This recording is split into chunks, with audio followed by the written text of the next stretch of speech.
All right, I'm gonna put a jersey on something. All right.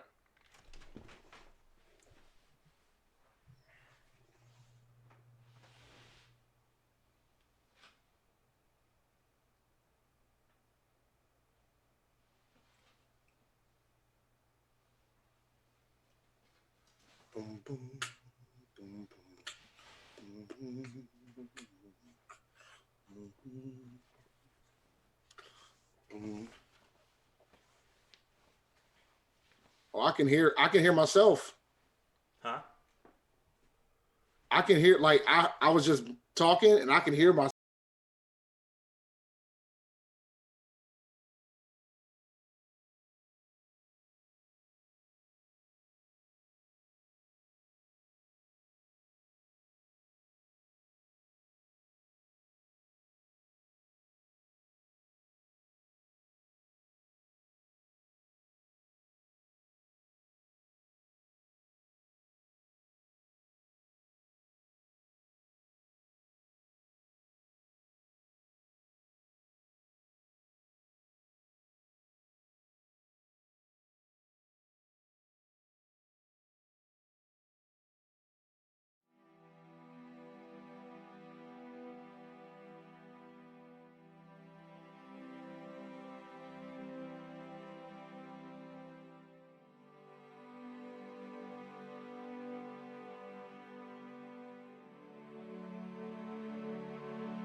You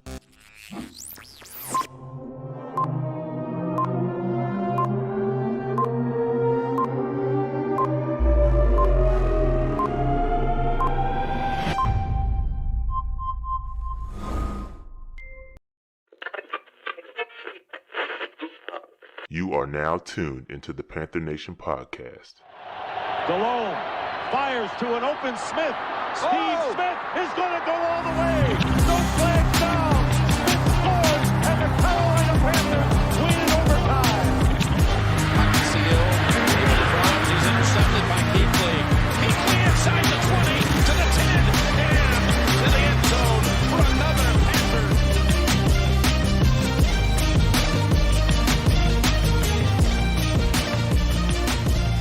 Welcome to the Panther Nation podcast.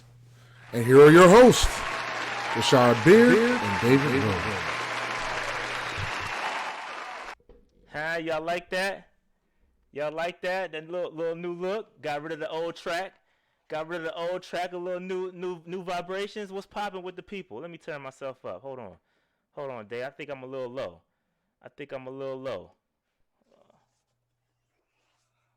What's good, Dave? How you feeling? What's up? Pretty good, man. Pretty good. I'm still surviving the Rona. Still out in these streets? You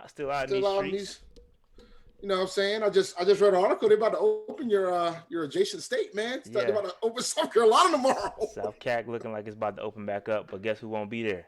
This guy will not be in South Carolina. For sure. But yeah, man, what's going on? It looks like a lot of people gonna be at the Babyface concert right now, which is cool. They kind of got us. It's all good. They did get us, man. Yeah, it's their fault though. If they would have been right on Saturday, they wouldn't have had this problem on Monday. That's and I heard true. they had struggling at the beginning too. Yeah, I don't know. I'll catch the replay on YouTube.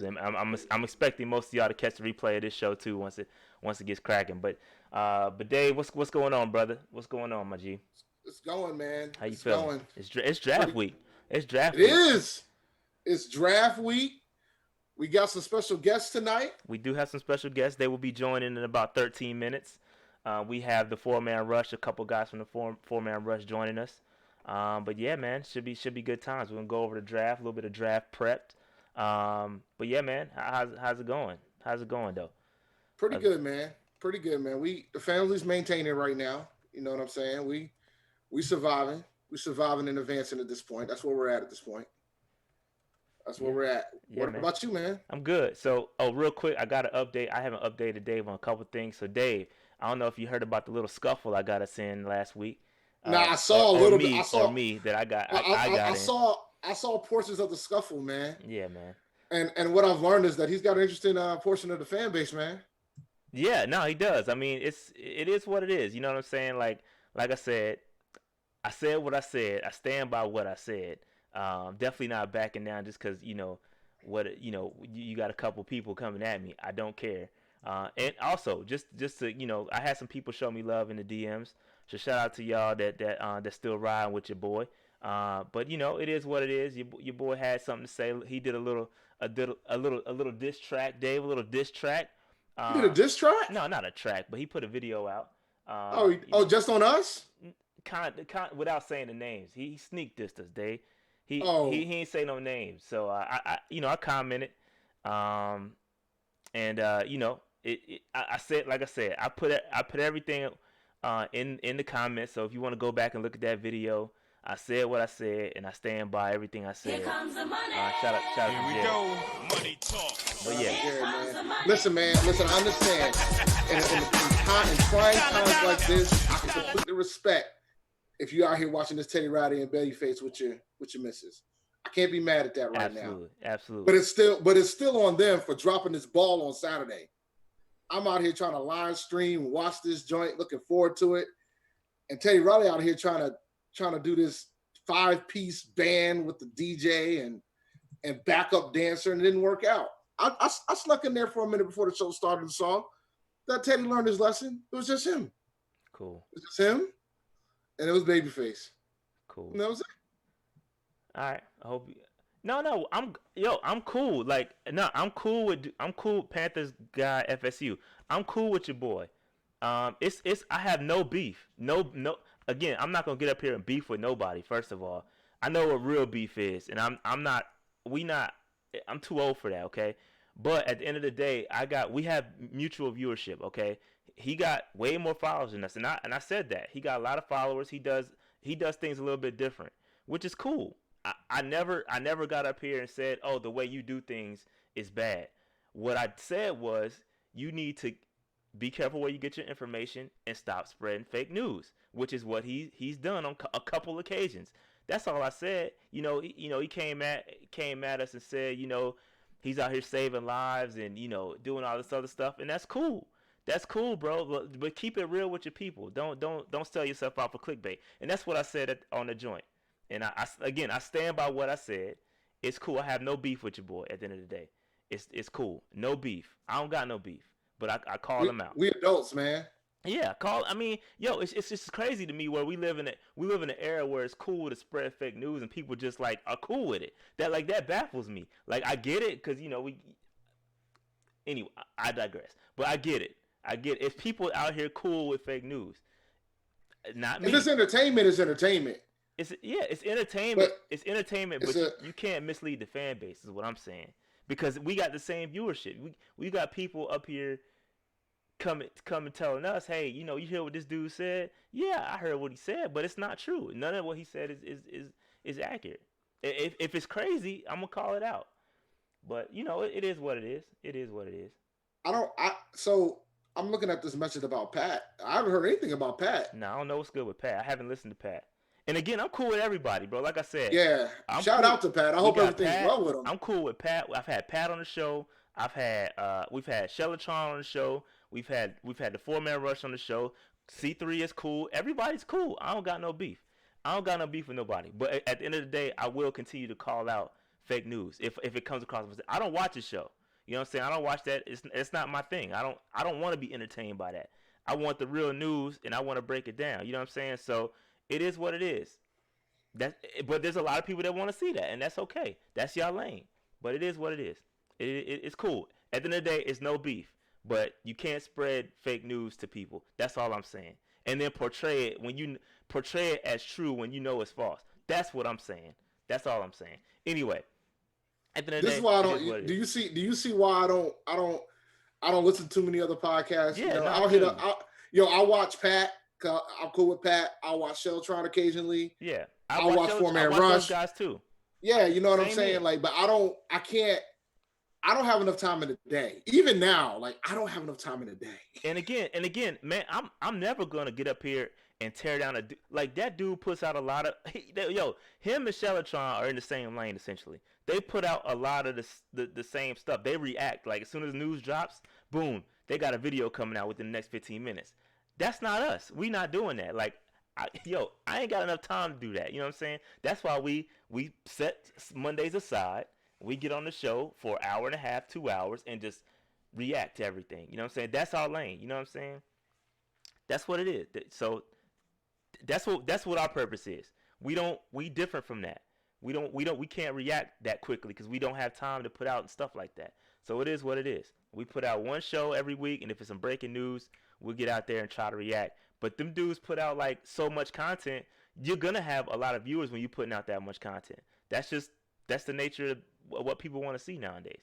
But anyway, Dave, I want to get off of that because I did want to tell you. I haven't told you this yet, Dave, because I had to do last night the Derrick Brown documentary.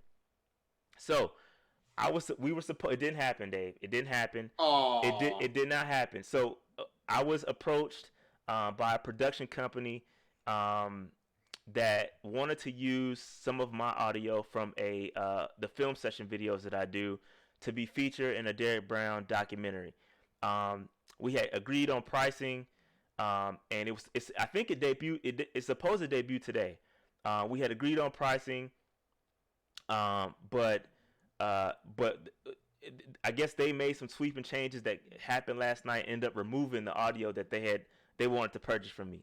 So I guess something may have happened with the budget, but it didn't happen. But anyway, the dude from the production company is real cool. He hit me up. He apologized and said, if we have any future videos or any future documentaries, he's gonna hit us up and because that's what he does in sports content. So again, it was supposed to happen, but it did not happen. Here we go. Money talk. Here comes the money. But I don't care too. it was supposed to happen. It did not happen. But it just goes to show you, like, yo, it just goes to my point I was saying earlier. Like, yo, this is the content we put out. You know what I'm saying? You don't gotta say fake news to get recognized. You know what I'm saying? Like, yo, we were about to be in a documentary, didn't happen. No, but it is what it is. It's cool. Like, they were gonna use about 20 seconds of my film session video. Didn't happen, but it's all good. Other opportunities will arise. Trust me. But anyway, that was dope. Dave, before 4-Man Rush joined us, I did want to circle back around to a couple things that happened. Christian McCaffrey's contract numbers dropped, and Are you happy or sad? so just let me before I say that, I would have I was incorrect in the way I broke it down. I was about $2 million off from last week. Last week I said it was going to be about 10, like 10.9 million or something like that on a yearly average. It came out to be about a little under 13. So go ahead, Dave. I saw that it was going to be like a 6-year, 75 mil type of ordeal. Yeah, so I just to be transparent, I was a little off in my projections last week. So these are the exact numbers that Christian McCaffrey's contract is about. And I don't, again, it's a lot of money, man. It's a lot of money for a running back. I'm not a fan of the deal. I'm just gonna be honest. Especially if we go out and use the guy the same way we've been using him, I'm not a fan. He's got to be utilized more as a wide receiver to make that happen, to make the deal a little bit more favorable in my eyes. But at the end of the day, it is what it is. I'm not gonna cry over spilled milk. I don't like the deal, but it is what it is. All right. So Dave, you got any thoughts on this? We got an out after 3 years, which in essence is his prime, right? So if he's still balling after 3 years, the cap wouldn't be as bad. But Dave, that's true. But listen, we got to get out of this mindset of we got an out. Like, yo, that's the reason why we got as much dead money as we do right now. When you're building a franchise, you cannot get contracts wrong. You can't get it wrong like that. But the thing is, did they get it wrong? Because you got to remember, the only way this looks like it's wrong is if they change coaches next year or change coaches within the next 2 years. Like, this is on Matt Rule too. Like, let's not get it twisted. This is on him. Like, he's riding with this. He's rolling with this. You know, I don't think it happens if Matt didn't co-sign it. Period. Oh no, I agree. But my thing is, we can't rely on that out. We got a out, because I've seen a lot of that. Oh no, because you see that out is going to come in handy if we got to fire Matt Rule, and then the next guy decides we ain't gonna pay this man as much money. Like, 3 years, it's halfway through his deal. Decisions can be made by then. Yeah, but that's what I'm saying. Like, we can't. You got to get it right. You got to get it right the first time off rip. I get it. When you playing these dudes, you got to get it right. But to Matt, to Coach Rule, this might be his guy. Just like Cam was Ron's guy. You know what I'm saying? Yeah, but this might be his guy.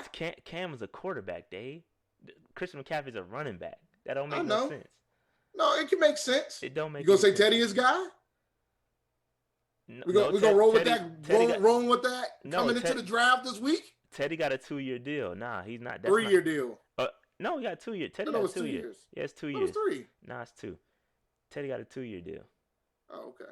So it was 3. He's not the guy. Like, he's not. It might have been 3. Even if it's 3, he's still not the long term fix here. It's just convenient that they have an out after 3 years. 3. Okay, it is 3. Okay, 3 years. But anyway, it doesn't matter, because he's not going to be that guy long term. My bad. 3 years. My fault. No, it's just, PJ Walker got 2. Excuse me. That's what I was thinking. Yeah, PJ Walker got 2. Nah, it'll be interesting. I mean, it's front loaded, so they got an out at the end. I mean, and that would make sense because he's a running back. So, like, his best years are ahead of him. His next 3 years is probably going to be his top years. So, he's still young. I'll be more concerned if we're paying him that type of money in his 30s. So, Yeah. it should be fine. But all right, so that's it is what it is with that. Just a quick update on the virtual visits. We bringing in a lot of cornerbacks. None of which are top guys, which is a concern of mine. That means that means that Okuda's not. They don't feel like Okuda's going to be there. They don't think C.J. Henderson is worth it at 7. Yeah. But Ross Blacklock is definitely, which we'll talk about a little bit later. We'll talk about Ross, but that's he's the only one of note. But these are additional ones from last week. But we'll see what's going on there. Real quick, we are going to be live on Thursday and Friday, right, Dave? Mm-hmm. On Thursday and Friday, we will be live streaming. We're gonna do a Zoom party. Dave, I'm gonna invite the chat cat. So the guys that are in our group me, we're gonna open up the Zoom to them so they can cam up with us and react to the pick live. Should be fun. Should be good times. I don't know. It's gonna be fun. It's gonna be crazy. It is gonna be. It's gonna be crazy. It's gonna be crazy Thursday, man. It's gonna be real crazy. But yeah, Thursday, Friday, maybe Saturday. I'm not sure. What you want to do Saturday? We quarantined, Dave. So it is what it is. Yeah, we got to figure out Saturday, man. Yeah, I don't know. Thursday and Friday for sure. My wife, I might not have a wife if I'm down here for too many hours at a time. Right. I feel you.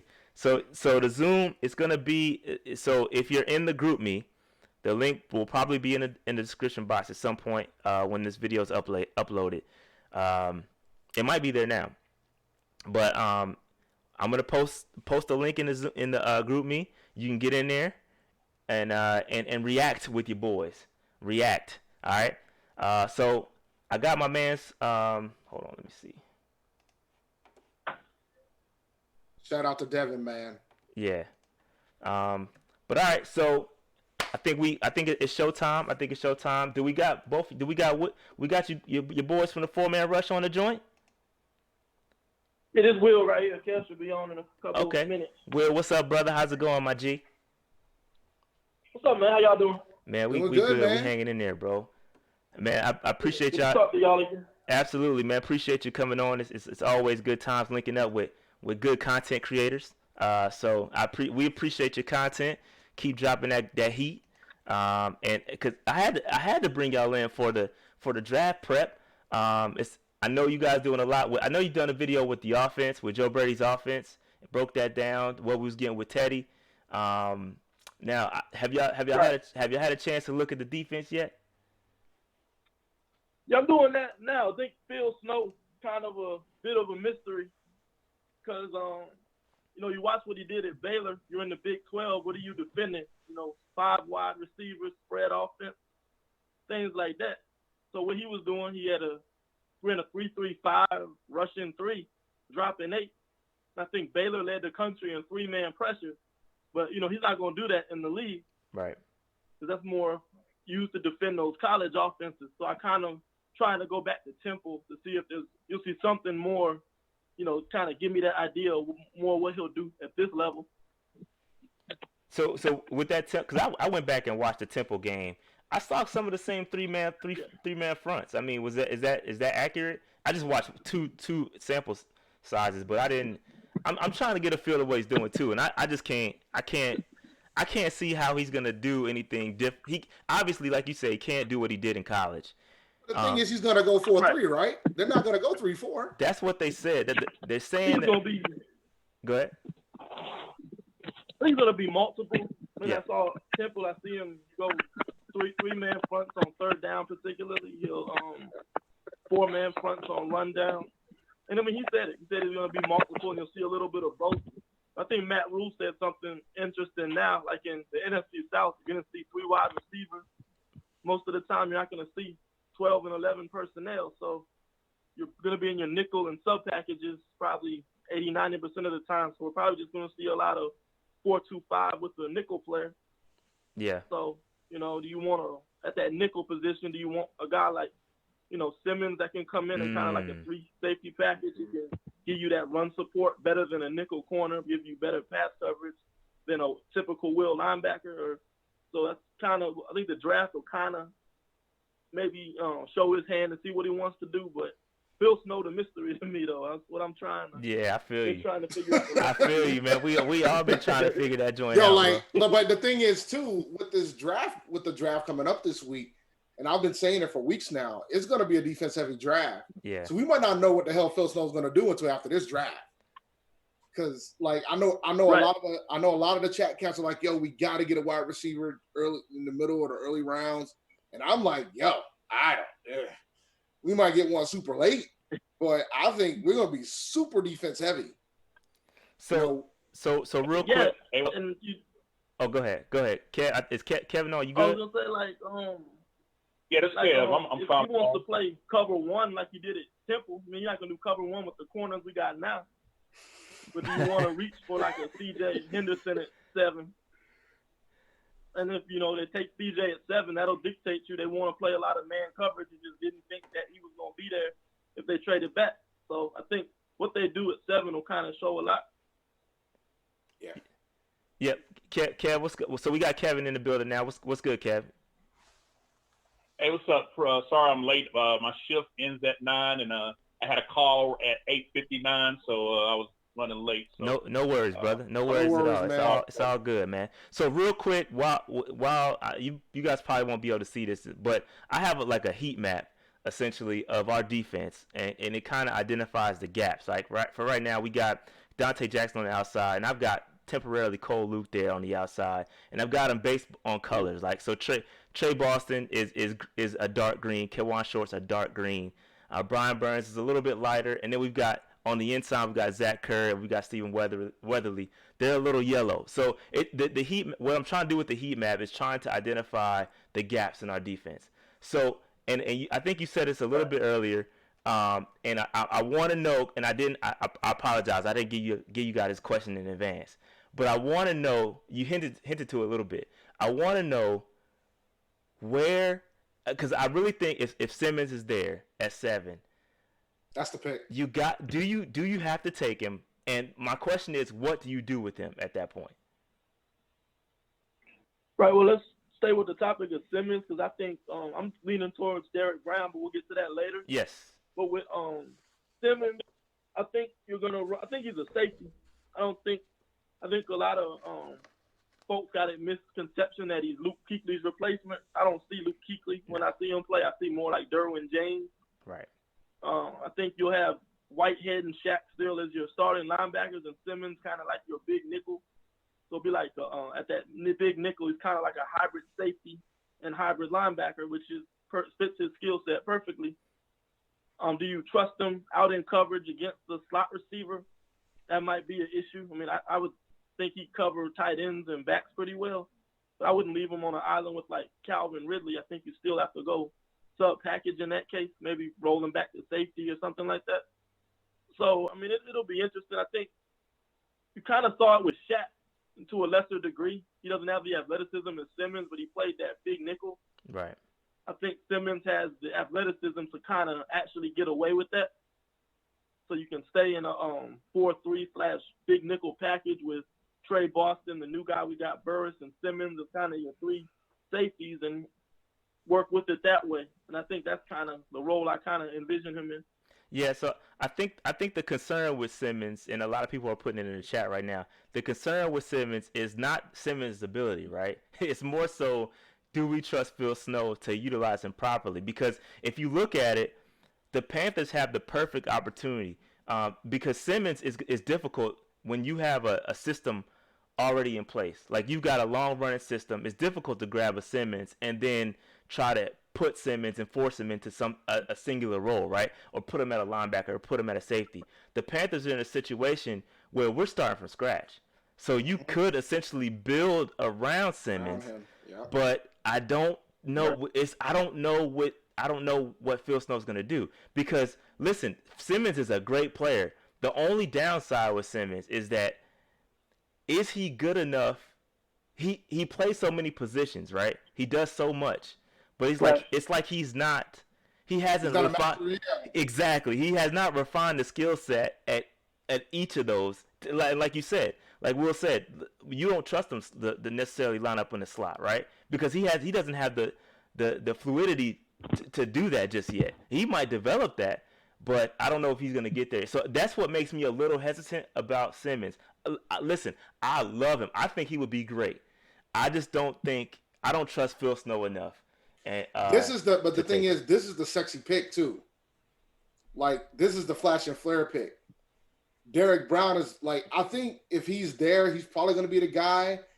Based on how things are falling within mocks, it's going to probably be Derrick Brown, which I'm pretty sure we're going to talk about too. Yep.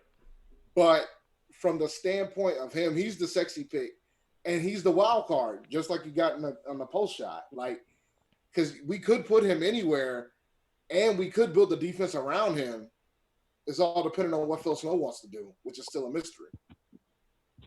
Yeah, I think one thing Matt Rule said that kind of stuck with me is he number one, he doesn't draft based on need or polish. He looks at traits. He has a specific traits of what his defensive end should look like, what his linebacker should look like, what his corner should look like, what his running back should look like. You know, who has better traits than Simmons? And another thing he said was it's a coach's job to be able to take elite talent, find that right system for them, and build around them. So I think those comments right there show me that the coaching staff that's not afraid, if that's the right word, of Simmons' versatility. You know, they'll welcome it, you know, take on that challenge and find that role for him that he can excel in.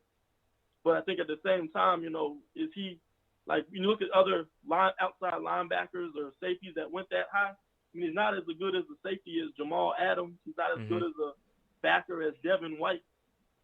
You know, he just has that elite athleticism that you got to find that role for him to bring the best out of him. Yeah, and I just think going back to Derwin James, because you brought him up as a great comparison.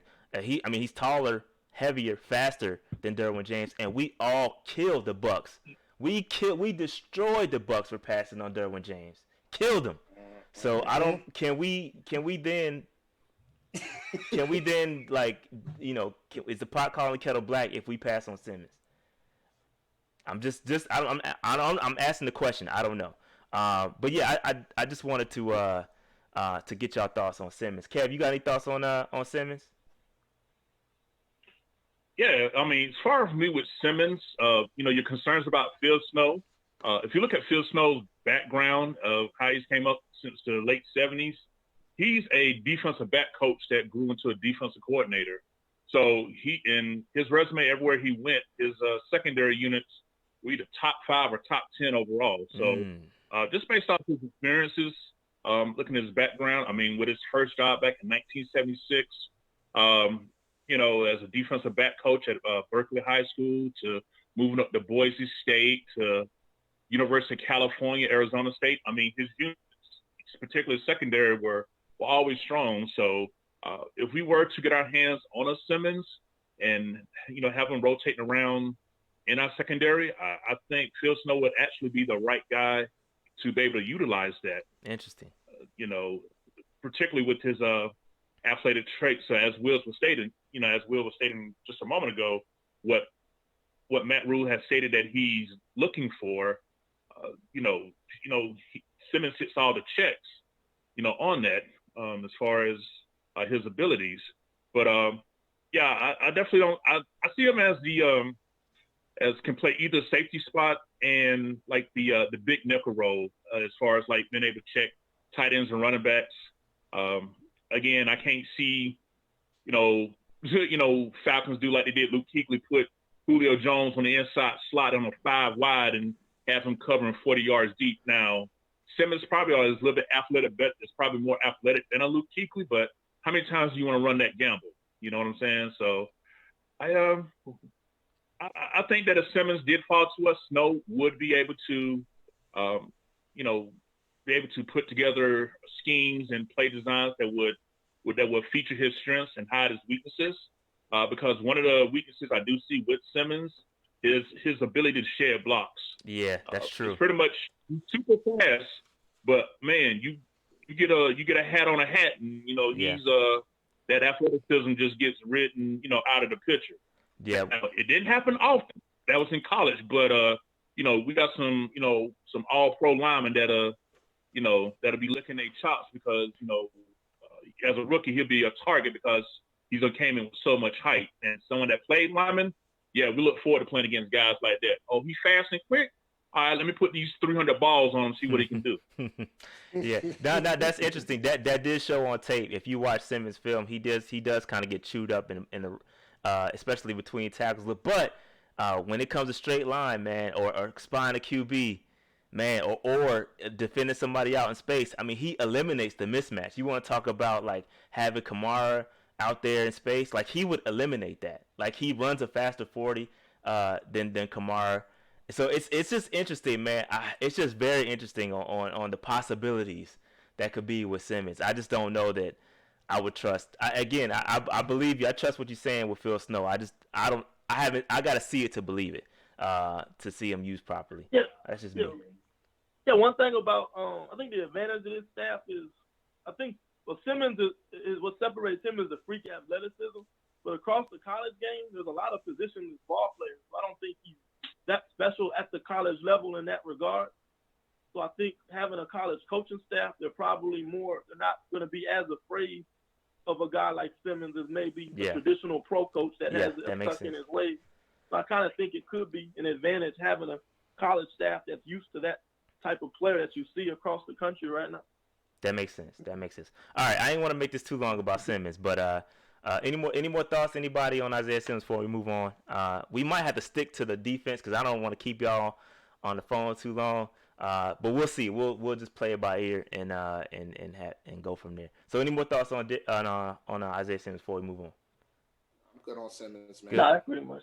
All right, perfect. All right, let's move on. So what the idea behind this is to kind of and I brought the guys from the 4-man rush on here because they are way more versed in scheme and X's and O's than I am and Dave are. So I wanted to kind of talk instead of just us talking, very generic. I wanted to bring these dudes on to kind of break it down a little bit better to see who would be the better fit, maybe in what Phil Snow's just trying to do, or not even that, just in general.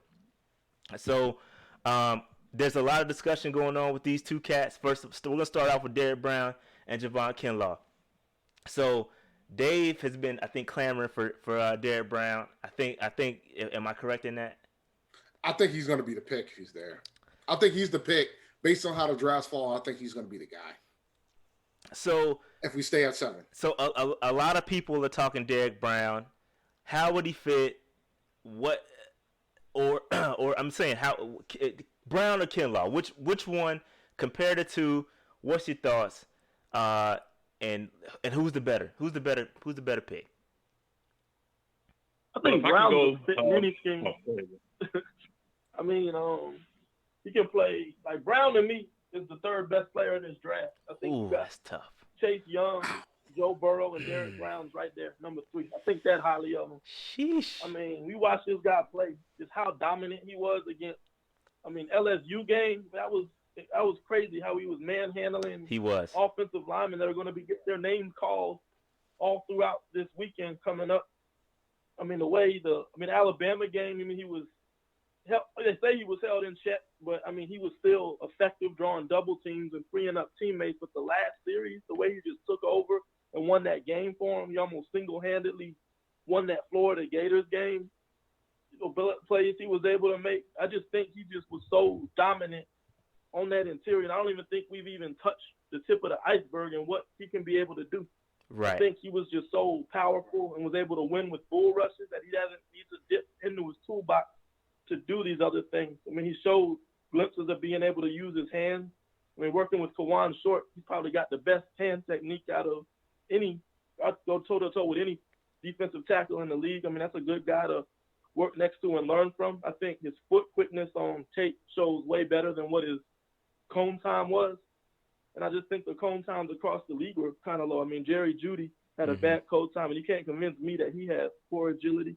Right. So I just think if Derrick Brown, the top 3 player, which I have him, falls to 7, you just absolutely have to take that guy. He can play 0 technique, 1 technique, 3, 5. If you want to run a 30 front, I mean, he's going to draw double teams. I mean, giving Kawan Short one-on-one pass rush situations. I mean, imagine what it'll do for somebody like Brian Burns, Weatherly and Haynes and those guys. He's going to protect Shaq, who's probably undersized at that Mike position anyway. So I just think I'll say he's the pick with the highest floor. And I think, if he can up that pass rush ability, his ceiling is unlimited as well. So I just think, I think Brown, to me, I know a lot of people have him and Kinlaw close, but I don't see it that way. I love Kinlaw as a player as well, but to me, Brown is just in that upper echelon of top tier talent in this draft. Yeah, I think the thing I can't get with Brown at 3. I got him. I got Okudah at 3. I'm a Okudah fan. I think I've expressed that on Twitter a lot. I love Jeffrey Okudah. But I've been diving a little bit more into the analytics aspect, and I've been leveraging Pro Football Focus for that. And it's very interesting. They actually have Kinlaw above Derrick Brown in their ranking specifically because of the pass rush. They're saying that Derrick Brown's pass, and I think you kind of alluded to this, that he hasn't quite tapped into that ability yet. Like if he taps into that pass rush ability, it changes the game completely for Derrick Brown. But because Javon Kinlaw has that pass rush and he's displayed it, I think that's what they value pass rush over run stopping from Pro Football Focus standpoint. Kev, you got any thoughts on Kinlaw versus Brown? Oh, my fault. Go ahead, Will. Oh, no, go ahead, Kev. Okay, well, as far as Derrick Brown, Will was on the train back in October, and I joined them right around Thanksgiving on the Derrick Brown train. I mean, I've been driving this thing, like an 18-wheel on the interstate. I'm definitely a Derrick Brown fan. I mean, you look at the fact that the Panthers gave up 148 yards rushing last year, per game, and to put that in perspective, we had 5 teams that averaged less than 90 yards rushing that had season highs running the ball against us. Yeah. When and again, me being a guy that played line, offensive, defensive line, that is the ultimate disrespect. You could throw 300 or 400 yards, lose the game. You giving up 200, anything over 150 to 200 on the ground consistently.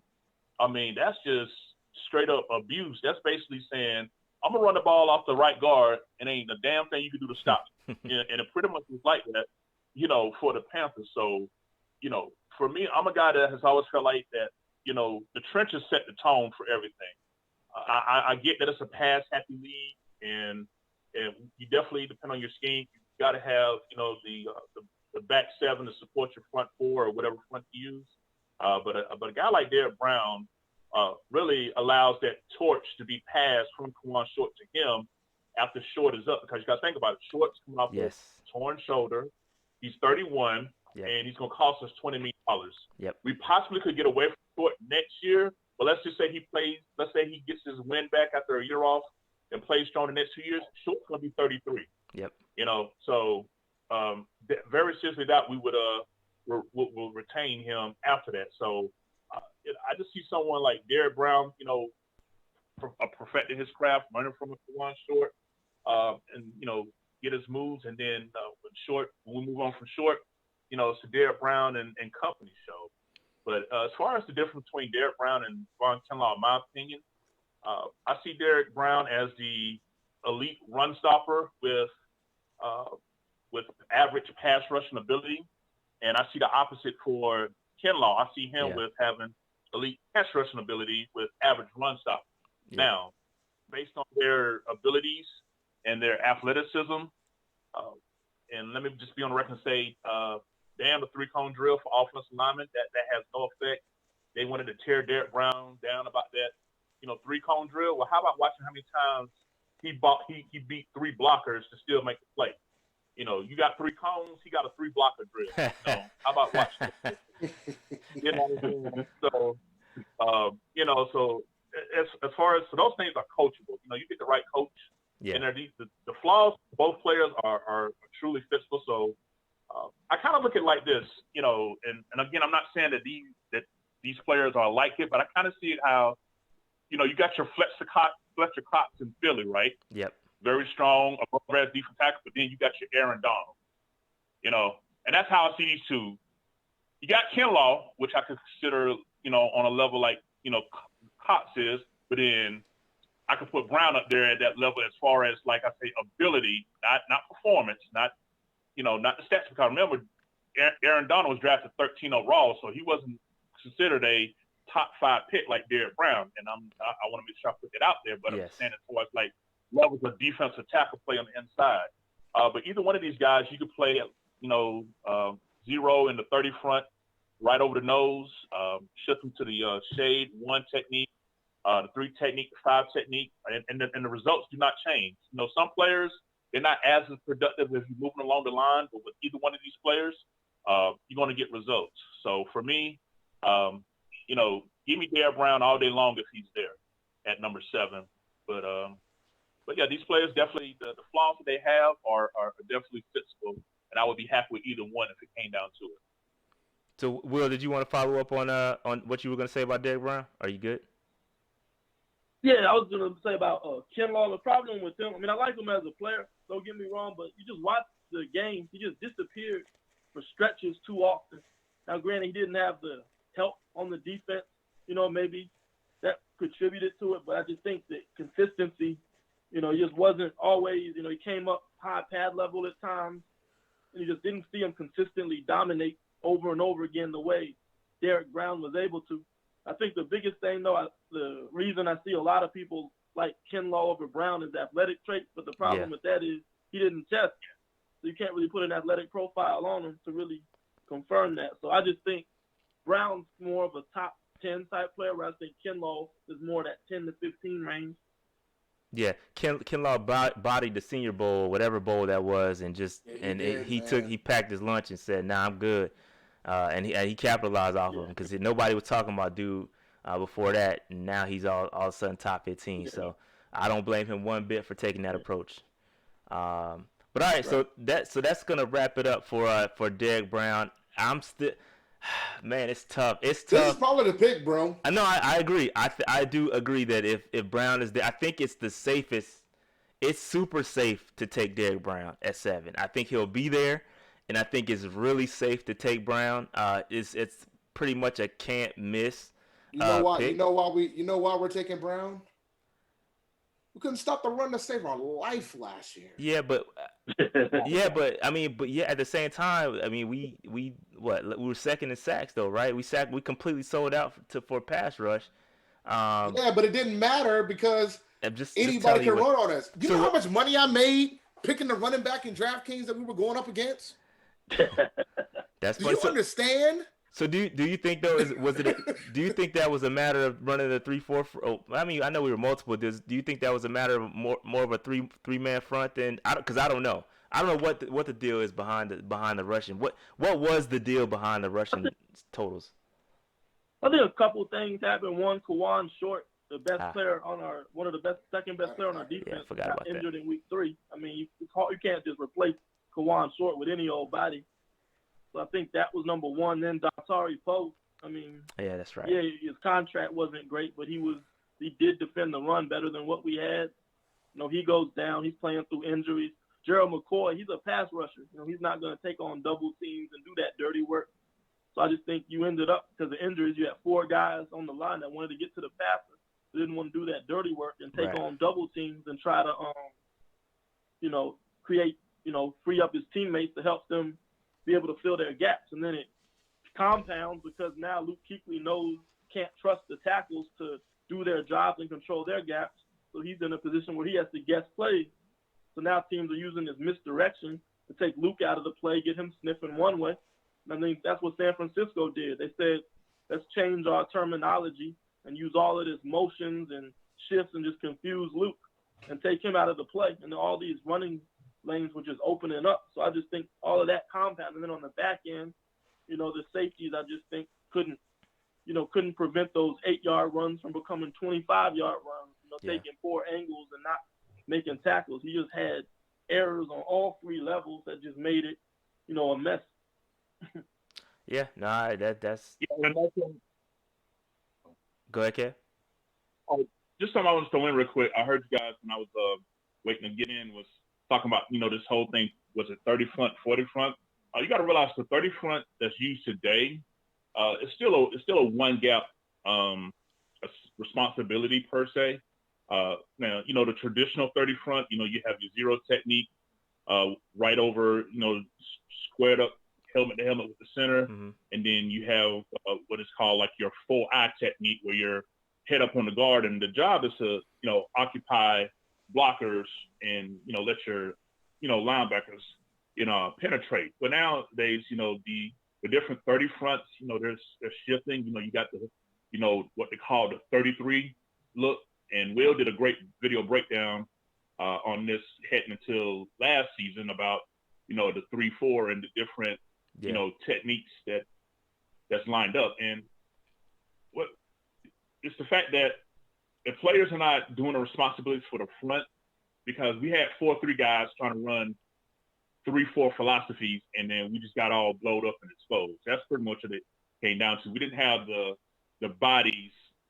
Even if healthy, we would have did better, but it still just didn't have the bodies to run a type of hybrid it is. Now the players that we're talking about in the draft, these are all hybrid defensive linemen that can play all along the front. We was talking about Kinlaw and Brown, with some other guys that we decided to go into a little bit deeper. We can bring up as well that we studied at the 4-man rush, but there's multiple guys that can make plays, whether inside or outside along the line, and that's what you need. If you're going to be a multiple front. But overall, it was just the fact that, you was writing about, we were second in sacks, but when you dig deeper into the numbers, we were 29th in sacks on third down. So when we needed them sacks, we were coming up short. I mean, how many times was it we had them in third and long, third and 15? Oh, man, we about to get off the field. Cornerbacks playing 10 yards off, and, they do a slant or in route, and, they're picking up first down. Yeah. They have 4 or 5 seconds back there. So, not getting the sacks on third down is really, kind of negates the fact that we were second in sacks. Because if you get them on first or second, but still giving up a first down, how effective is it? That's where you got to look beyond the sexiness of the stats and really see, connected to see how effective are those sacks when they come, Right. That makes sense. No, I agree. That makes sense. All right, let's move on to some guys that may let's assume we don't get Derrick Brown or Kinlaw in the first. Let's check out Ross Blacklock and Neville Gallimore. These are some guys that can get a little bit later, maybe second, third round. Not sure kind of where you would take these dudes. Have you guys looked into these two guys to see what they could potentially offer? Yeah, I've been a fan of Neville Gallimore for a while. I mean, he's not the greatest in run support, but man, for his size, his feet, he's active. He's got a motor, he hand technique. He's just a well-rounded pass rushing defensive tackle, and he's fun to watch. I mean, you see him hustling, making plays 10, 15 yards down the field. He's nonstop. He can't be blocked. He does a good job with stunts coming around, and I think that Baylor game, he was just so disruptive that whole game. So, I mean, I would love to be able to get a Gallimore at pick 38. I think he might actually be there. I think he's maybe a late first, mid second. I think from that 20 to 40 part of your board is really not much difference between each. So I think he's going to be in there somewhere. Interesting. Blacklock, if I recall, he had an injury issue, so we didn't really get to. So that might knock him down a little bit, but. I mean, he's a dog too. I mean, he's not, as dominant as Derrick Brown, but he's very explosive. You see him stopping linemen in his tracks. He gets good leverage. So, I mean, I'd be happy with either one of those guys, depending on the direction they want to go. One thing about Blacklock I was reading is that I think TCU runs a lot of stunts up front, so it was kind of difficult to kind of see how he graded up, just because there was so much going on that created pressure. So I don't know much about Ross. I haven't watched him play much, but that should be interesting. Dave, you got any thoughts on these two cats? Nah, I'm gonna vote for these guys. I don't watch nearly as much college as everybody else here. Yeah. Yeah. So Kev, you got any thoughts? Yeah, just something real quick. Since we was talking about pressure, while I was working from home, I took a screenshot earlier. Highest pressure percentage at the nose tackle position in 2019. Number one was Neville Gallimore, 13.1%. Number two, Javon Kinlaw at 12%. And perceived notion that he's not really a pass rusher, Derrick Brown was fifth at 11.3%. So, when it comes to applying pressure, three of the guys that we discussed are we're top five in the country, when it comes to when lining up at the either zero technique or the one technique and, getting to the quarterback. Because as in our division with pocket passes like Drew Brees, sit right there in the middle, you need that pressure right up the gut and to affect and get them quarterbacks off. So, guys, just to give you some numbers behind that. But as far as Ross Blacklock, definitely he's a guy that has size, length, power, flexibility. TCU, they had a two-gap system. So he played a lot of that traditional 30 front, where he's, occupying, two blocks. He's responsible for the A gap on both sides here, or if he was lined up at on the 4-eye technique over the tackle, he had both the, inside and outside hold of the tackle. So again, that position flexibility is something that that he offers and that he brings. And Will already spoke about Gallimore, but another guy to throw out there, if you guys check it out from Texas A&M, Justin Matabuki. Yeah. He's 6'3", This kid, if you like violent defensive line play, this is the guy right here. I mean, you don't usually see hard hits from like linebackers and DBs coming up and getting the pow, the bam, the old Batman type hits or whatever. But he's someone that's can play the zero technique and the 3 technique and a base end. So again, that flexibility here. So whether it's 1 gap or 2 gap, he's another player that fits the bill of being able to play multiple fronts for a guy. So yeah, those are 3 guys that I could see possibly as day 2 picks. Okay. That could be an asset to the Panthers if we decide to grab. Gotcha. So I know Dave said he's kind of on board with it being a defensive lead. Would you double dip right here? Would you take a Derrick Brown and then turn around and take a Neville Gallimore in the second? Or is that? I guess I know it's all hypothetical. I'm just saying, would you, if that happened and it fell that way, would you do that? Me personally, I'd probably wait till get like a day 3. You can get a Leaky 4-2 from. Gotcha. Utah. Yeah, I like Leaky. You can get guys like Bravion Roy from Baylor. Yep. Got Kev from Ole Miss with Benito Jones. I think you can do it that way and still get a productive rotational tackle. Okay. Just curious. But I mean, but if it's best player available, though, I've always support that. No, I agree. I'm just saying if it fell that way. Go ahead, Kev. Yeah, don't forget Big 12 defensive player of the year, James Lynch, who also played inside outside, played at Baylor. I definitely think he will be drafted to the Panthers in some way, shape, or form. I think Rule will do whatever he has to do to get James Lynch. I think he might jump for him. I really do. Right. I think he really likes the kid, and this is all speculation for me. But I really think he'll sell his soul to get James Lynch. Right. Just a thought. Since you're I forgot which one you guys say you're an Okudah fan. I'm a Okudah fan. This is Rashad. Rashad, well, check this out. Did you ever notice defensive tackle Devon Hamilton from Ohio State? Yep. Yeah, I like Hamilton too. Yes, sir. Now,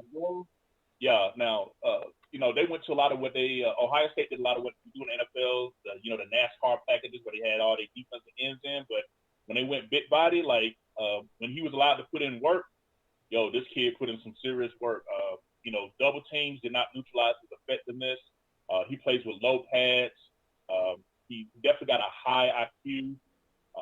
He could be a little bit more consistent with his footwork, but he's someone else that as a possibly like a day 3 guy to look out for as well. But I definitely noticed him when checking out the Ohio State, Okudah and the other cornerback that I like, Arnett as well. So yeah, that's definitely someone I have to keep an eye on, Devon Hamilton.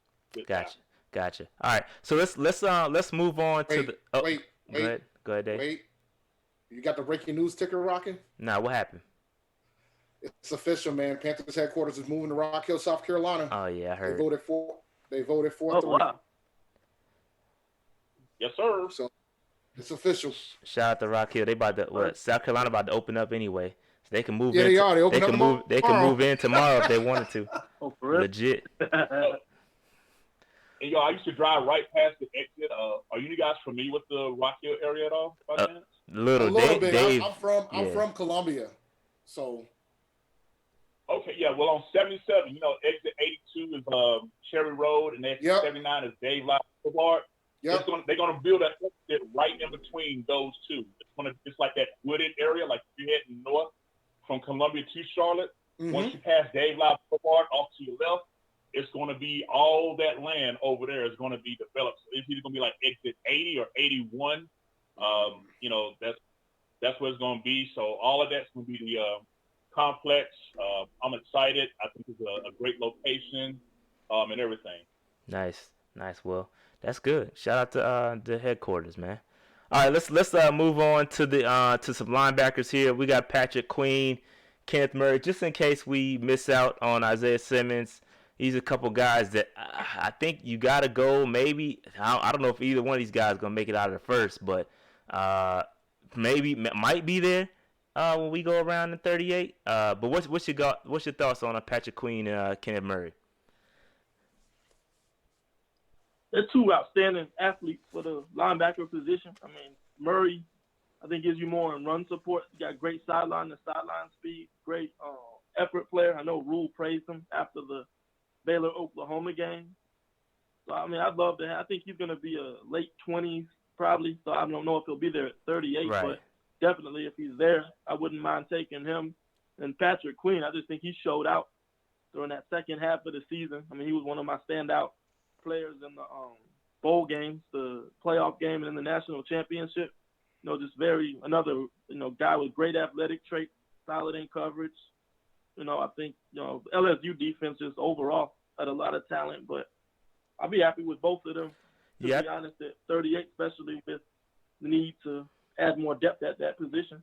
Yeah, I think with Queen's more of a coverage guy. I think according to Pro Football Focus, he only allowed 34 targets for 186 yards and 12 first downs the entire season, which is crazy.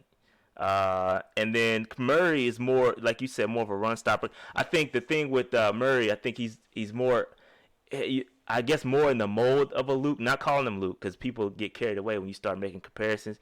But more in the mold of a Luke, like in the fact that he can diagnose and attack. I just don't know that he has the coverage ability that Queen does. And I like coverage ability out of linebackers. We got to stop these tight ends and all these little dudes from taking over. So I'm gonna lean more to Queen than Murray, just based off what I read. I haven't seen a lot of film on both guys, but just based off what I read, which is only a little bit, I like Queen. Kev, you got any thoughts on these guys? Yeah, I mean, for me, it's almost just a little bit. I almost feel like splitting hairs. Yeah. Again, the fellas, were bringing it to my attention, particularly about Murray, because when we was watching Gallimore, you see Murray, right. taking advantage of the damage that Gallimore, opened up, and it was just like, wow, who was that? I mean, talking about speed. You couldn't go wrong with either one of these guys if you decide to, make a move that early. With Patrick Queen, I mean, as Will stated, I mean, you're talking about sideline to sideline. I mean, this guy, not only is he fast, but he's under control. Like, he has good form. He squares you up. He's just not out there like wild, reckless, like a Dan Morgan type of player with it. He's just someone that I definitely, think you couldn't go wrong with either way. If you don't mind if I just want to throw two more names out there. Yeah, sure. Go ahead. Yeah. Going back to the U, Malik Harrison. Now, if you want to talk about a true Mike linebacker, this is your guy right here, 6'3", 246, a thumper. And, I mean, he comes with it. He unloads. But, again, he has good form, and I think that, with defensive line that can occupy box. This Malik Harrison, he's someone that's a day 2. Some say day 3. It just depends on how the draft falls, but he's definitely was someone that I say would definitely keep an eye on. And someone that, if it wasn't for Isaiah Simmons blowing away the combine, would be getting all the hype, and that's Willie Gay Jr. Yeah, out of Mississippi State. 6'1", 243. I mean, the knock on him is that he missed 8 games due to having issues with an academic tutor. So, that's why he missed 8 games his junior year. So, depending on how, some people want to make a big deal about that or not. Nah, but, man, we don't judge. We don't judge here at the Panther Nation podcast, man. Whatever you did in college, it's a wrap. It's NFL now. Hey, you good with me? Yeah. So them 2 guys, and if we go day 3 late, I like the Shaquille Quarterman out of Miami. Another guy that just flies on the film and just pretty much clean clock, but also can play coverage as well, particularly if you're playing like a lot of zone, short, flat area, like. Yeah, so then will be some other guys that, later on in the rounds that, might want to keep an eye on. Gotcha. Okay, will do. I like those. All right, let's move on to my position, man. I'm loving these cornerbacks. A lot of good cornerbacks in this draft. Listen, I feel like we've neglected the secondary for too long. I know we drafted Dante a couple years ago, but I don't think he's that guy as far as the outside goes. So I think it's time. I really think it's time within these first 2 rounds, if it falls right. Again, not to reach, but I'm sure one of these one of these bunch of guys that we're going to talk about will be there, and I think it's really time for us to get one. But we're going to start out with Christian Fuller and C.J. Henderson. Both of these guys can play man-to-man. They can pretty much play zone. I left Okudah out of this just because he's elite. I think he doesn't need to be compared to anybody, just like I left Simmons out. I think Okudah speaks for itself and then probably will be gone by 7. But if he's there, please, sweet baby Jesus, let him be there. Let's take Okudah. But Christian Fulton, C.J. Henderson, any thoughts on these 2 guys? Yeah, I think Before I guess Matt Miller. Before you jump into that, I'm sorry. Before you jump into that, my bad. What are your thoughts on the cornerback position? Period. Before we get into breaking down guys, what are your thoughts on the cornerback position? Period. Like, do you think we should address it? Like, what are your thoughts? I don't think you can win in the NFL if you can't play man-to-man coverage, and I think we've been trying to mask a bad secondary for years. That's why we've been so zone heavy, playing a lot of cover 3 quarters coverage, Tampa 2 type defenses, and putting our linebackers in tough situations. So, I mean, if Phil Snow comes in and wants to play more cover 1 man-to-man coverage, then I think he needs to invest properly in the position. I mean, assuming there could be a situation where Brown, Okudah, and Simmons are off the board. I mean, I have no problems taking a C.J. Henderson at 7. I just think we'll get to that in a minute, but I just think you have to make that investment in that position to play more man coverage, and especially with Carolina. I mean, we play in the NFC South. Look what we got to face every year. You got Michael Thomas, Emmanuel Sanders now, Mike Evans, Chris Godwin, Julio Jones, Calvin Ridley, and then they're just building those receiving corps throughout the NFC South. So we got to be able to have guys that can cover people and match up. So I do think it's an important position that needs to be addressed early, day 1, day 2 type early in this draft. I'm with you. So what do you think about the letting Bradbury walk?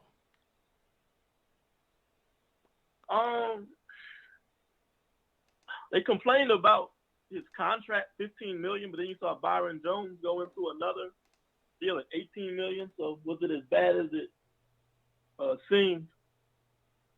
But I just think he was a little too inconsistent for me to want to make that kind of commitment. Yeah, I'm with you.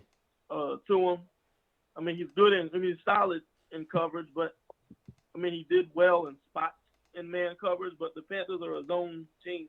We all know that. They just didn't let him play press that much to be able to, be able to give up that kind of money for him. And then the ball skills. You know, he'd be there in coverage, but, you know, he's not able to get his head around, locate the football, and make a play. So he's still giving up big plays occasionally. So I just think it's a little too inconsistent for my liking to be able to make that kind of commitment to him. Gotcha. So I agree 100%. All right, we can jump into these guys now. What's your thoughts? Christian Fulton, C.J. Henderson, both really good cornerbacks, expected to go in top 15, top 20 maybe with Christian. I'm right there with you. I don't know about 7. I probably would want to trade back if I'm gonna take one of these two, and Okudah Brown. If Okudah Brown and Simmons are going, and Tua's gone, I'm probably gonna trade back and get me an extra pick or so, and still probably grab one of these cats. That's just me. Yeah, I think I heard news that Jacksonville liked C.J. Henderson at 9, and I think Atlanta was willing to trade up and get him in the top 10. Yeah, he's a lot higher on draft boards than what the media gave him credit for, which happens a lot. Yeah, Atlanta's trying to trade to get Okudah too. Yeah. Right. Yeah, they're moving in the top 5. They're looking at getting into the top 5 now. Yep. So I think Atlanta wants one of these corners, and I don't think any of them. I think 5 corners could possibly go round 1. So if we don't get one, you know, we might be stuck at 38.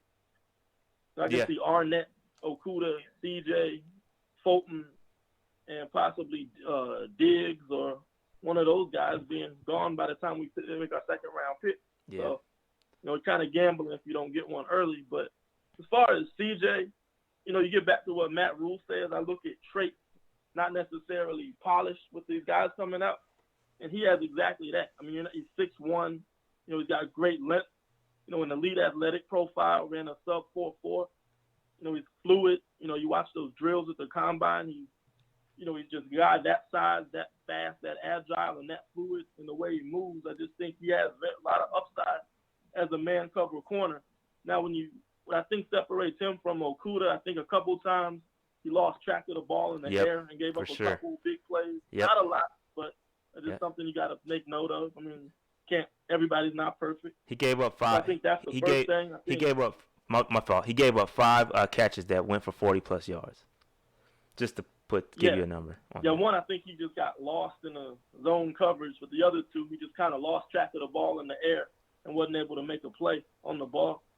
So, I mean, that's just something that's got to be fixed. And then the other thing, I mean, made some, let's call them business decisions. We'll just say, you know, he had a Miami game. I just think he just poor tackling effort at times. And you just don't see that with Okudah. So I think those things kind of concern you a little bit. But I think teams will take that chance because of his athletic upside.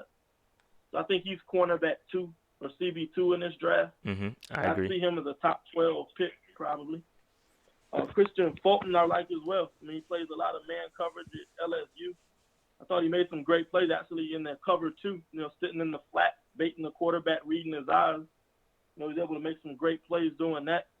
He got a little grabby at times. I think in the first couple games, he had a couple pass interference calls and non-calls. He did also, like CJ, had a few times where he was unable to, you know, locate the ball. And I think he gives up a little bit more separation on those in-breaking and out-breaking routes than CJ. You know, I think, and he doesn't have that athletic upside. So I think that's what's going to make CJ a top 12 versus Fulton a top 20. So I think both of them, if you can get one of those 3 guys, though, I think it's a W. Yeah. For Carolina, because I think we desperately need somebody to help at that position. Yeah, with Fulton, he has a career completion percentage allowed against him of 43%, which is kind of crazy. It's damn near 50-50. Like you got to get your mind right when you throwing towards Fulton. So it's pretty good. Kev, you got any thoughts on either of these 2 guys or the cornerback position in general? I know you're a trench man, but I had to evolve. Like I think, you know, guys like Will Harris and Vince Holmes and Jadarius McCoy, who are like in our college scout guys that really helped bring it along. Real quick, since we're talking about cornerback, I just got an update on my phone. Y'all familiar with AJ Green out of Oklahoma State? Yep. His father just passed away. Oh man, that sucks. Yeah, he just posted on his Twitter. I just got an alert. I just like I was talking about it just now, and I just pulled it up, and like he just lost his pops, man. You know, he was actually, if y'all remember that picture, he was the one running that drill at Oklahoma State's day when Hurney was kind of looking like nonchalant. Yeah. Yeah. That was actually AJ Green right there. So you know, rest in peace to his pops, and I know that's gonna, definitely gonna have an effect, but I hope he can, get through it. You know. Yeah, prayers for that man. Yeah, someone like myself who lost my father early too. I know how that is, so I definitely hope he bounce back. But as far as those two players go, nothing really extra I can add. I don't want to regurgitate. I mean, you really can't miss with either one of those players. I kind of like to focus on the day three guys because Marty Hurney can't get day three right to save his life. That's a fact. So, that is a fact. So what we're saying is we don't have to live stream on Saturday. Yeah, is that what you're saying? Is that what I'm hearing? We're just gonna do Thursday, Friday, and just check and know out. that Hurdy's not gonna get Hurdy go on auto draft. Yeah, that's funny. That's funny. Auto draft on after round 1. That's funny. Yeah, or Axe Mad, one of those. All right, so just a couple. Oh, go ahead. I'm sorry. Thanks about real quick. Damon Arnett out of Ohio State. I like him. Will told me that he's more like your press cover 3 type of guy. Kind of the mold of how Richard Sherman plays position. So I think he'll be someone worth looking at as well. This was the guy that played opposite of Okuda at Ohio State. A guy that I'm high on is Jalen Johnson out of Utah.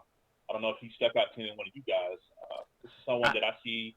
We're talking about playing cover 1. Like this is the guy that was lined up inside, outside, inside. This guy was covered the number 1 wide receiver, and he did it quite well actually. He has very fluid hips. Got a strong jam at the line of scrimmage. I mean, if we decide to go lock him in, bump and run, he's someone I definitely like. And a little feisty nickelback I like for us would be Amik Robertson out of Louisiana Tech. Oh yeah, I like Amik. That dude's special. He doesn't play like he's 5'9". You watch him on film, he has no fear. He's right up there with him. He high points the ball well. He makes plays. He gets his hand on the ball. I know some people be like, "Oh man, he's only 5'9". He's too short." Like seriously, that's what we do now. We just But anyway. Yeah. But yeah, he's someone that I like, and another guy to think about. Rule recruited him to Temple actually before he left. Harrison Hand. This is a day 2 guy. Again, another strong guy. He's a bigger guy, right? Isn't he taller? Yeah, he's 6 foot, about $192. Okay. Yeah, so he's someone that sticks out as well, and also one last guy, Josiah Scott out of Michigan State. I saw that we had a meeting with him yesterday. we met with him. Yep. Yep. So him as well. So we also met with Amik. I think we met with Amik twice on 2 different occasions. I think at either the combine or one of the pro days or something, and then a virtual meeting. So I think they really like Amik too, and that kind of goes with Hurney's draft history. He likes meeting with those guys, specifically in the first. It's got to be multiple touch points for him to draft you in that first round. So, and that rolls right into Derrick Brown. Just by the way, we've had 2 meetings with him. But my fault. Go ahead.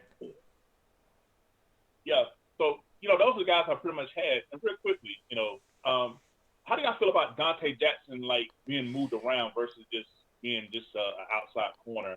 Because I think that's what fit him best at when he was at LSU, and I just think if we just get some playmakers in the corner, and if we could just move him around like free safety, just don't have to. I think that'll really enhance his game. What you guys think? I agree. I agree, but I'm concerned because I don't think we have the bodies for outside right now. We're gonna have to draft heavily at that position. Yeah. Like it's like we were talking earlier about double dipping at DT. We might have to double dip that corner if we're talking about moving Dante out from the outside. I agree. I think we tried it. I think year before last, we tried moving him around. I just outside. I don't think that's not his. He got to come out from outside. I don't think outside is where he needs to be. And right now, if the season started today, he'd be a starting cornerback outside. I think he needs to move inside, or again, like you said, move him around. But I just don't think outside is his spot. And that's why we have got to address. There's a ton of cornerbacks. I got AJ Terrell and Trevon Diggs on my screen right now. We got to get one or a couple of these guys, like Dave said. We've got to start addressing this joint. But I agree. I agree with you. Dante does need to be moved around for sure. Okay, I just want to make sure I'm the only guy thinking like that. It's just the thing is like we're kind of in a trap, right? So like, yeah, I agree. Yeah, we should move Dante around, but then I think about who we have on our roster right now. If we do that, you know what I'm saying? Like at that point, Cole Luke could be a number one corner. Yeah, like, Cole and Corn Elder at nickel or something like that. Yeah, like nah, man. We gotta leave Dante there until we draft some folks that can replace him. Yeah. I ain't gonna lie. If we used all 8 picks on defense, I would not be mad. Give me about 2 or 3 corners, 2 or 3 defensive linemen, a linebacker, and safety. Let's go. Hey, yeah. I tell you what, that chat ain't gonna be happy because they all want a receiver. Man. It really might. I do think can we just sprinkle one receiver in there? Because I think we need to grab one of these guys. But I do think we need. That's why, man. That's why I'm so. Because listen, at the end of the day, we're not gonna fix all our issues in this draft. Like, there's not one player that's gonna fix our problems this year, and we're gonna be a playoff team. But 4 or 5 can, because this is why I think we're gonna be going defense heavy, because the offense has been worked on in the offseason. We traded for Okun. We picked up Bridgewater. We picked up Robbie Anderson. We didn't really do that much on defense. Like, we got Whitehead, but we really haven't done too much on the defensive side of the ball like that. Right. We lost Bradbury. Luke retired. Like, we gotta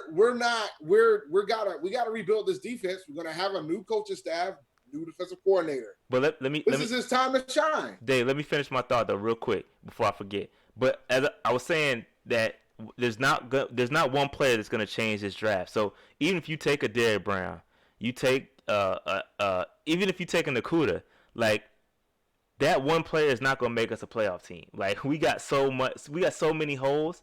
Like, that's why I think trading back needs to be under serious consideration, because we need as many picks as possible, in my opinion, to effectively rebuild. We can't, again, not one player, Simmons, Derrick Brown. There's not one dude that's gonna change this entire franchise and make us a playoff team. So I think we need to really consider trading back or just adding picks somewhere, because it's not happening this year. So we'll see what happens. But it depends. It depends who's there. It definitely depends who's there. Go ahead, Kev. No, I said best case scenario, we draft Derrick Brown at 7, and then we do a couple of trade backs day 2 and day 3. I always felt like this is a perfect draft. We got 10 draft picks to really just solidify a whole lot. You know what I'm saying? Like this, I mean, I don't know. I know Perney said that they're in position to trade up, trade down, or stand still. You know, whatever falls to us at 7, I'm hoping that we're listening to deals to move back and get a couple of picks, at least 2 or 3 extra picks. I would love for us to go from 8 picks to 10 if we possibly could. You know. I agree. We need bodies, man. We need multiple bodies. Not one player is just gonna fix it. That's why we need multiple. So 10 picks would be dope. I agree there. So real quick, I did want to. I'm not gonna hold y'all up here too long because it is about 10 o'clock. So we're not gonna get to the offensive guys, but I did want to get your thoughts on Bryce Hall, and then my guy Noah Igbenogany. I think I said it right. I want to get your thoughts on those 2 guys specifically, because I think Bryce Hall is being slept on, more of a zone guy, but and I like him a lot. I think he's sliding a bit, but Bryce Hall and Noah, what you think about those 2 cats? Well, I'm a UVA fan, so I'm very familiar with Bryce Hall. I think he unfortunately had that ankle injury, so he might get lucky and slip right to us later Right. in the draft than he's expected to go. But I mean, for that size as a cornerback, that athleticism, he's got good instincts. I think he's like your prototype zone corner. He'll just sit back, read the quarterback's eyes, use that length to disrupt throwing lanes.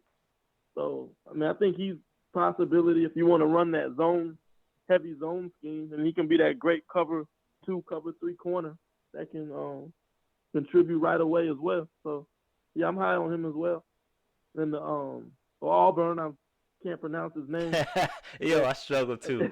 I struggle getting that joint out. Call him Noah. Corner, probably long zone corner. So, I mean, I think both of them, if you can't get a CJ or Kudo or Fulton early, definitely look into these guys. Got to double dip. We got to double dip, man. Take both of them. But, yeah, I think a lot of people are talking about Dantzler in the chat. I think Dantzler got to put some weight. He got to get his weight up. I think he like a good buck 80 or something like that. Like, he's a lightweight dude. He's lengthy.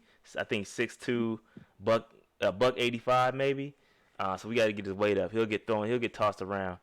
So I'm not quite high on Dantzler, but I am on Bryce and Noah. I like Noah a lot. Dude's super physical, bro. Super duper physical.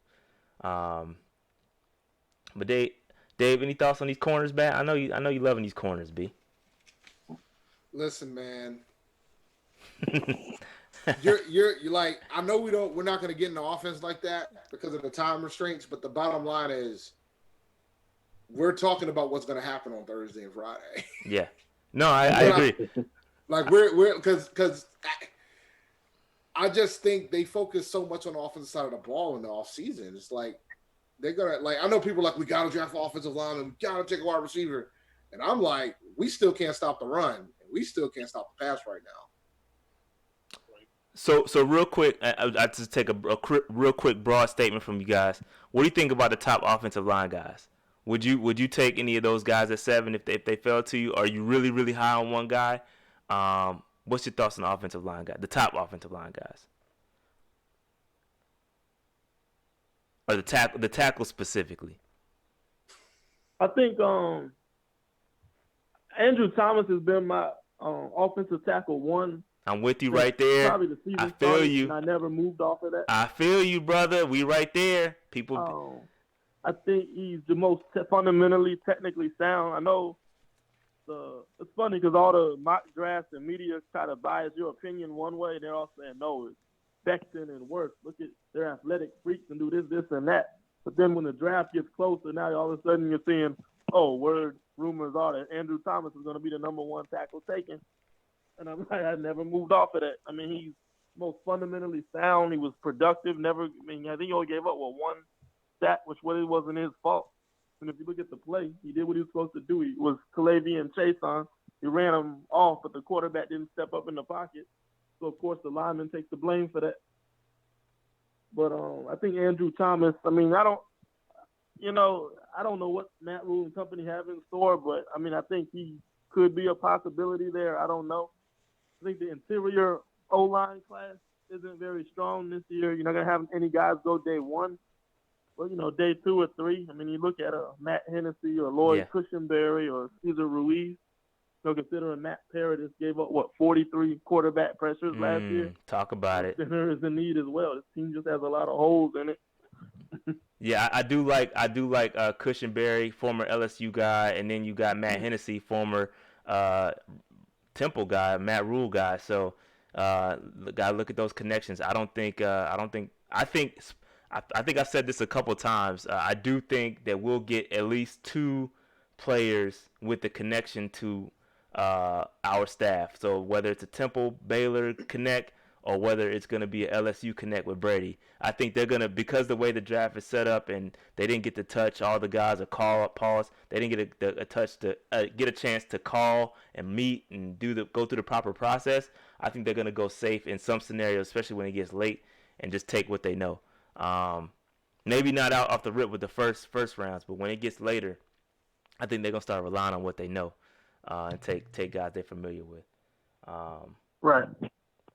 All right. So. Right, and maybe even they do go with the Justin Jefferson or Denzel Mims. That would be awesome. With those guys. That would be great. That would be great. I need one receiver. I know we're going heavy defense, but give me at least one receiver, bro. We need one of them. It's super deep. Wide receiver is super deep.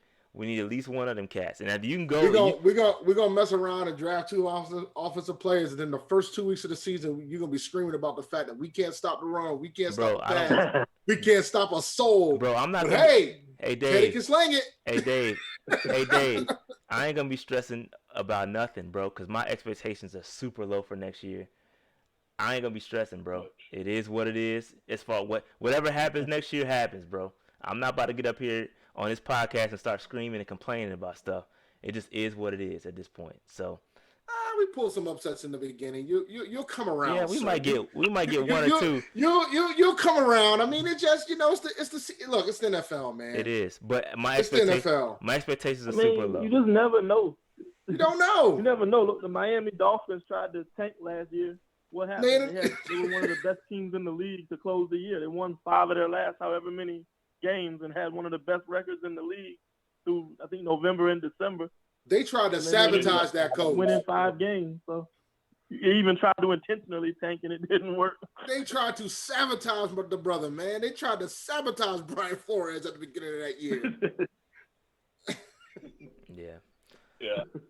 Well, fellas, before we go, just a couple, talking about linemen. I don't know about day 1, but day 2, you want a Ron Khalil, more athletic clone, Nick Harris out of University of Washington.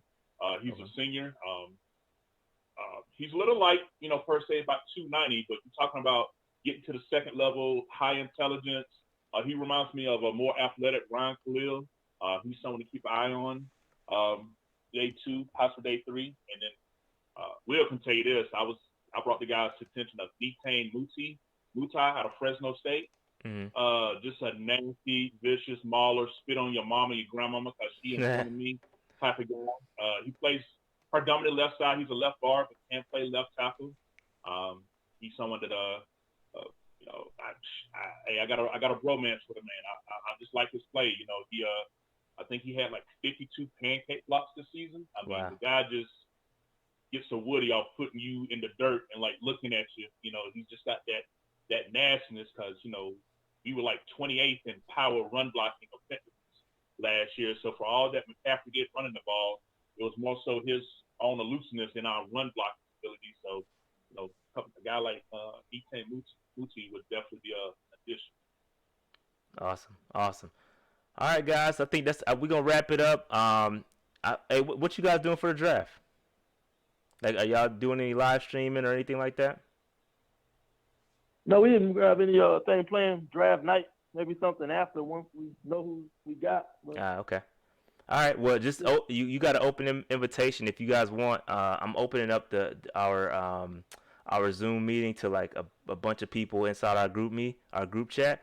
And if you guys want to join in, I'll send you guys a link. If you're not doing nothing, whatever, you can come through and chill with us draft night. But yeah, man, I love what y'all doing, man. Shout out to Will and Kev from the 4-Man Rush for joining us, man. Again, you guys are doing great work over there. I'm learning a lot from y'all, so I appreciate y'all work. Just want to show my appreciation for y'all.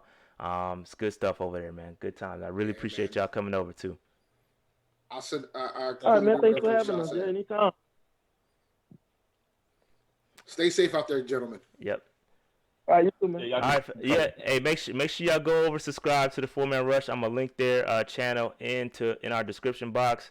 We'll make sure y'all hit them up. Good stuff over there, man. Appreciate y'all. All right, man. Thanks for having me. All right, thanks, guys. Appreciate it, gentlemen. Have a good one. All right. Y'all too, fellas. That was great. All right, that was excellent. Good times, man. Good times at the 4-Man Rush. We didn't get a chance to get into all of the content we wanted to get into just because of time constraints. I don't want to hold y'all up here too long just because we're gonna be right back here Thursday night. Again, remember Thursday night, 8 p.m. We will be right back in the building. I'm opening up the Zoom to everybody in our group me. So if you're in the group me, I will drop the link to the Zoom. Cam up, get your camera popping, get your camera up. And we're gonna be in the draft talking ish, okay? Best Buy's doing curbside. I don't want no excuses. Target's still open. Walmart's still open. Cam up. Get your cameras popping, man. Cam up. All right. Look, I haven't had a hair.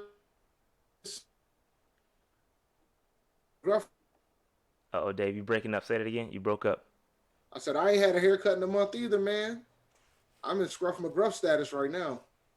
Yeah, man, it is what it is. I would say the same. I haven't had a haircut in like 13 years.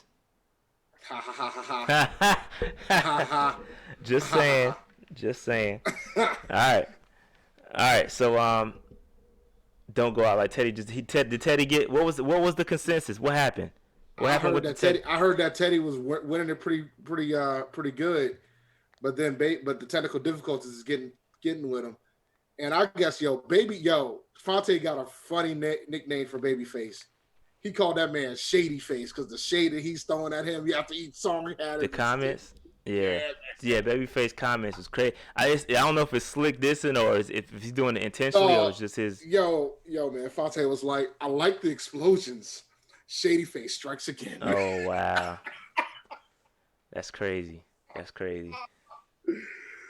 gotta check that out. His iPad died, man, during the battle. Damn. Man, you ain't gonna charge your joint up? You ain't gonna plug it up and just have it charged? I gotta check out the replay, bro. I'll check out the replay tomorrow. Yeah, I heard that Teddy brought him to work. Based on the comments I was watching, saw it on Twitter. It was like Teddy brought the goods. Yeah, he had to after last week. He owed it to the people. Yeah. But it's all right, man. I'll catch the replay. All right, Thursday night, man. Cam up. My chat cat. Shout out to the chat cats in the group me. Y'all will have access to the Zoom. The drinks will be flowing. We're gonna have the beer count for Dave. Dave. I gotta find some beer, man. I'm almost out. Dave definitely gonna go on a beer run. I know you're gonna be ready, Dave. Don't go out like that, Dave. You gotta have the beer count, Dave. We've had the beer count for the past 3-4 drafts. But you know what we didn't have the last 3 or 4 drafts? A new coach? The Rona. Oh, that's true. That's true. The Rona was not. The Rona was not. Man, I was in Target. Earlier today. Man, Caston had a mask on. Folks think there's nothing wrong. I'm like, I'm getting worried about this. Yeah. Nah, I don't have to go into work. Nah, I'm at the crib. I don't know when they gonna open back up. I'll find out tomorrow at my team meeting. When they gonna open work back up. It's crazy. I'm working from home. So your building's not open at all? No, we can't. No, it's open for like select people. Like I'm IT, so we'll be the last people to go back in. Yeah, man. Marcus, that's bad. Like in our building, we're kicking folks out if they ain't got their mask on. We ain't playing, man. Because, I mean, there's a lot of companies that's had folks that had COVID-19. So I'm not. Yeah, that's wild, man. I'm not. Rhode Island's a hot spot now, so I'm good. Super crazy, bro. I'm good. Super crazy. But they're in the middle of everything. I mean, they're next to Connecticut. They're next to Massachusetts. They have a bunch of New Yorkers that got houses in Rhode Island.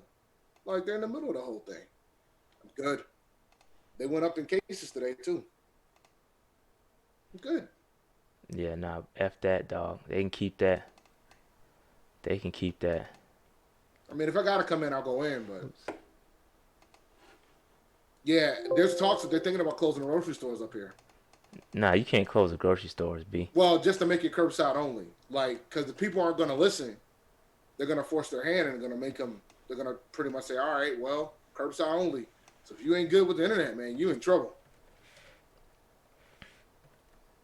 Yeah, man.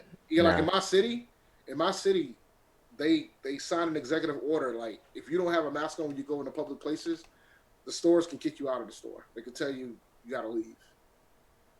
And I think they want to fine people, so we'll see. That's wild, man. No bueno.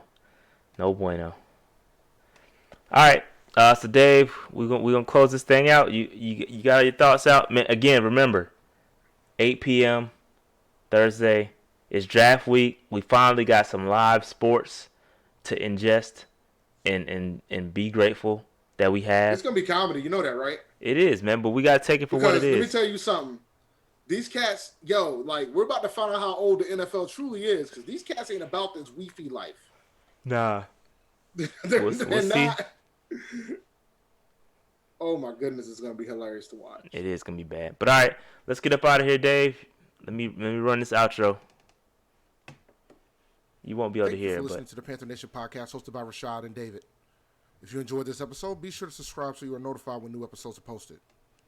You can also catch episodes on Spotify, Apple Podcasts, Anchor, and Podcast Addict. Review and rate this episode 5 stars and share it with all the Panther fans you know. And always remember, keep pounding. Thank you for listening to the Panther. keep pounding, people, yo. We about to get up out of here. See y'all on Thursday, all right? Peace out. You were muted, Dave. There you Peace go. out, guys. All right. Keep pounding.